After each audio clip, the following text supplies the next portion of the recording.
دوستو کیا آپ کو پتا ہے جانوروں میں سے کون سے جانور جنت میں جائیں گے؟ کیا آپ کو پتا ہے کہ اللہ تعالیٰ نے سب سے پہلے کس جانور کو پیدا فرمایا؟ کیا آپ کو معلوم ہے کہ مرغ اور گدھا کس وجہ سے بولتے ہیں؟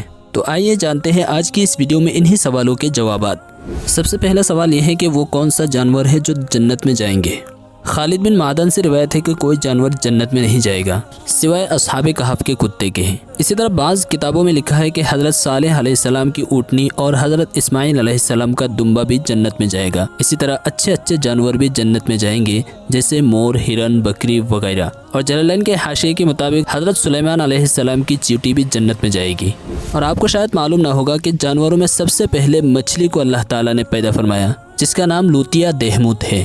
کیا آپ کو یہ بات معلوم ہے کہ حضرت آدم علیہ السلام جب آسمان سے اترے تو زمین پر کون سے جانور تھے؟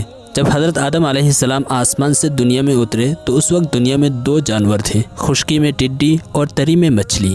حضرت ابو ہریرہ رضی اللہ عنہ کی حدیث ہے کہ حضرت صلی اللہ علیہ وسلم نے صحابہ کرام سے معلوم کیا کہ کیا تم جانتے ہو کہ شیر جب دھڑکتا ہے تو وہ کیا کہتا ہے؟ صحابہ نے عرض کیا اللہ اور اس کا رسول زیادہ جانتے ہیں۔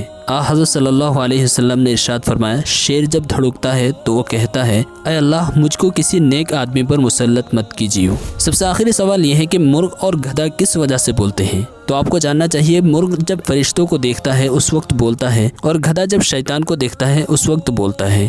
آپ کو یہ جان کر بھی حیرانی ہوگی کہ دنیا میں سب سے پہلے شیر بیمار ہوا جو حضرت نوح علیہ السلام کی کشتی میں تھا۔ یہ تھے کچھ مختصر سے دلچسپ معلومات۔ آپ کو ہماری یہ مختصر سی ویڈیو کیسی لگی کمنٹ کر کے ضرور بتائیے گا۔ شکریہ۔